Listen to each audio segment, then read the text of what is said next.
सहस्रार में आपके मैंने बताया था 1000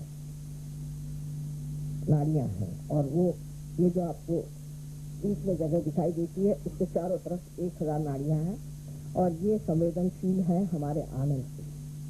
जिस वक्त हम आत्मा को प्राप्त करते हैं तो हमारे अंदर जो आनंद की अनुभूति होती है वो इसी ब्रेन के उसी हिस्से में होती है जिसे हम लिम्बिक एरिया कहते हैं। और जो हमारा चित्त आलोकित हो जाता है, चित्त जो आलोकित हो जाता है वो भी इसी जगह से कार्यान्वित होता है। जैसे कि आत्मा के लिए कहा गया है कि ये चित्त और आनंद ये सभी का मेल है। लोग कहते हैं आनंद और चित्त कैसे? सच्चिदानंद, सत फिर और सत भी हो सकता है। सत्य कैसे आनंद दे सकता है और चित्त कैसे आनंद दे सकता है, और आनंद जो चीज है वो कैसे मिल सकता है। मतलब लोगों के दिमाग में इसके बारे में भ्रांति सी आ जाती है।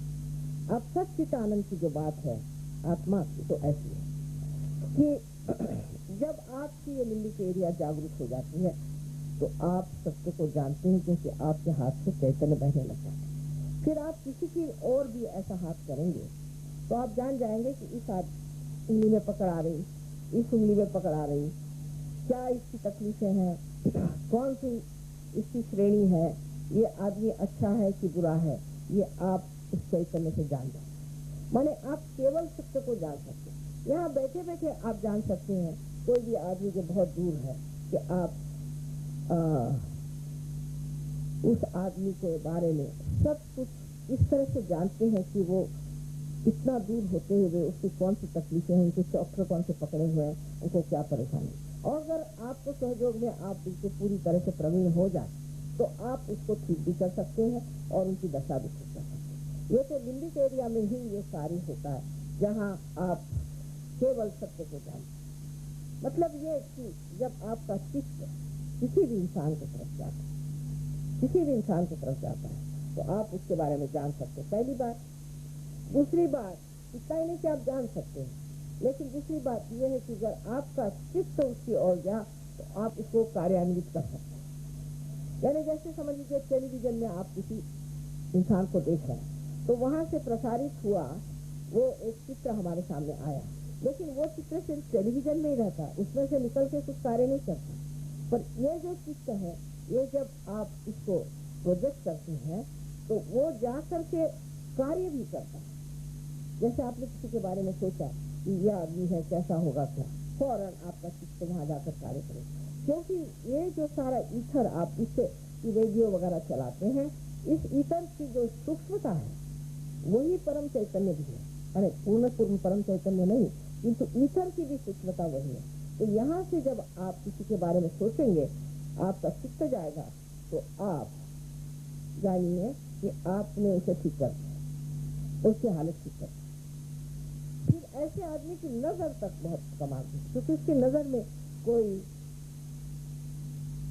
जिसे आपने उनके बारे में पूछा था ज्ञानेश्वर जी से, निरंजन पहाड़, उन्होंने कहा कि आंख कैसी निरंजन, माने उसका कोई रंजन ही नहीं, देखती मात्र, देखना मात्र होता है, उसे कुछ लस ग्रीस कोई चीज नहीं, देखना मात्र। ये विचार में आप देख रहे हैं, जब आप ये विचार में देख रहे हैं, समझ लीजिए ये कारपेट यहाँ बिछा बड़ा सुंदर है, अच्छा, अगर ये मेरा कारपेट हो तो मुझे फिक्र लगेगी कभी खराब हो जाए। अगर आपका कारपेट है तो आप परेशान होंगे कि ये इनका कारपेट है। पर समझ लीजिए अगर ऐसी दशा है कि मैं सिर्फ इसको देखना, निरंजन देखना करूं, इस कारपेट को सिर्फ देखती ही रहूं और कोई विचार न आए, तो इसको बनाने वाले का जो आनंद है पूरा मेरे ऊपर से गंगा जी जैसे बना होता है। आप मानिए होता है। आपने कल देखा कि आपके हाथ में ठंडी ठंडी हवा आ गई, आपके सर से भी ठंडी हवा आ गई, तो ये चीज होने की होती है और ये घटित होती है।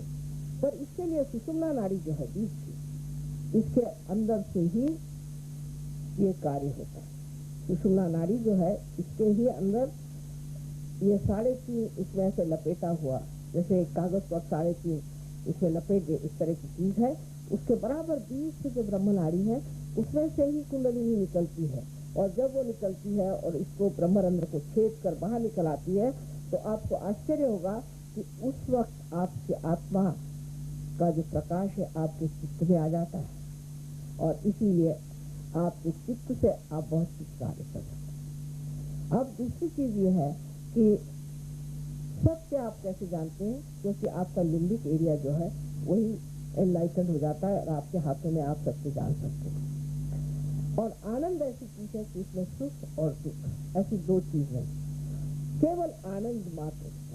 कोई भी चीज को आप देखते हैं तो जैसे कोई नाटक देख रहे हैं, नाटक का जैसा एक आनंद होता है, लेकिन किसी भी संसारिक चीज से आनंद नहीं मिलता, सिर्फ अपने आत्मा से। आत्मन ने आत्मना तुष्ट, आत्मा से ही आत्मा तुष्ट होता है। अपने आत्मा से ही जो प्रकाश आता है उसका जो आनंद है, तो जैसे कबीरदास जी का फिर मस्त अब मस्त हुए फिर क्या बोले, जो मस्ती आ जाती है तो क्या बोले, उस मजा में क्या बोलने का रह जाता है, और दूसरे तो कुछ समझते भी नहीं, क्या समझ आऊं, सब जगह अंधा तो अच्छा है, अपना ही मजा उठाते बैठे। लेकिन अब ऐसा रहा नहीं जाता, इसलिए हम भी मेहनत कर रहे हैं कि आप भी उस मजे को उठा लीजिए जिस मजे में हम हैं। और इस पे लिखा हुआ है कि आनंदा चाहे डोही आनंदा तरंग, यानी आनंद के डोह में, आनंद के तरंगों में डूब रहे। ये जो वर्णन किए क्या वो लोग झूठ बोलते थे? और इसी दशा में आप जब जा सकते हैं तो आपको जाना चाहिए और इसे प्राप्त करना चाहिए, और ये आपका अधिकार है।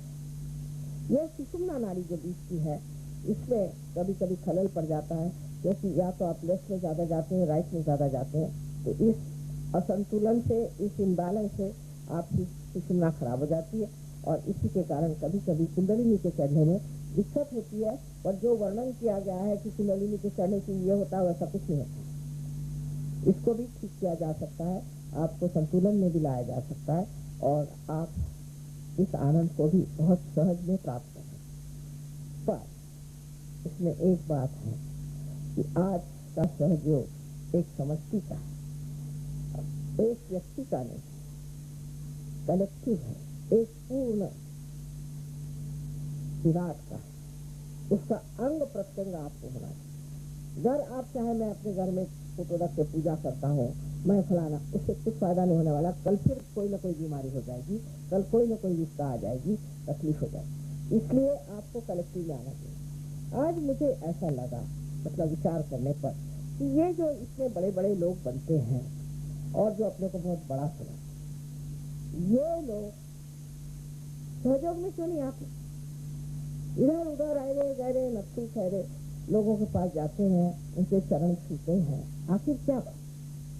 आज सोचने पे एक विचार आया मुझे कि हो सकता है कि इन लोगों को सबको प्राइवेट ऑडियंस चाहिए, प्राइवेटली मिले। अब यहाँ तो सर्वसाधारण जनता के बीच में ऐसे बड़े बड़े लोग आए, उनके तामझाम ही खत्म हो, इसीलिए शायद वो लोग नहीं आते।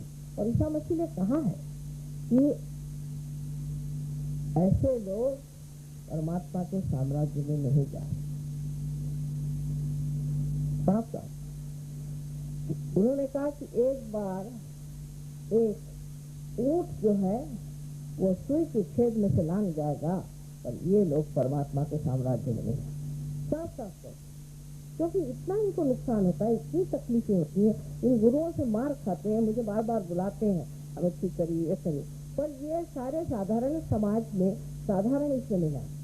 इनके लिए बिल्कुल पॉश होटल चाहिए कि पॉश आश्रम चाहिए, समझ नहीं आता। ये तो परमात्मा की चीज है। राजा जनक इतने बड़े राजा थे, और जब कभी किसी गुरु के पास जाते थे तो जमीन पर बैठकर उनसे वार्तालाप करते थे। श्री राम को आपने देखा है, श्री कृष्ण को आपने देखा, सब राजा थे, लेकिन राजा होते हुए भी उनमें कितनी नम्रता थी। पहले जमाने में हमने यहाँ भी देखा कि बहुत से लोग बड़े नम्र थे। बहुत बड़े बड़े लोग जो हमारे पास आए, हमेशा जमीन पर बैठकर बात करते थे कि आप संत हैं, हम आपके सामने नहीं बैठे। पर आजकल के लोगों को मुझे लगता है इसका बड़ा घमंड है कि हम बहुत बड़े आदमी, और हम कैसे ऐसे समाज में जाएं जहाँ की लोग सर्वसामान्य, इन सामान्यों में से ही असामान्य निकलने वाला है, इन्हीं में असामान्य है, और यही लोग इसको पाने वाले हैं, और बाकी जो है उनकी हमें तलाश ही नहीं। तो इसलिए आपसे कहना है कि आप ये सोचिए कि आप भी कोई असामान्य चीज़ है, उसे आप प्राप्त करें और इस आनंद में हमेशा के लिए डूबते रहें। परमात्मा आप सबको आशीर्वाद।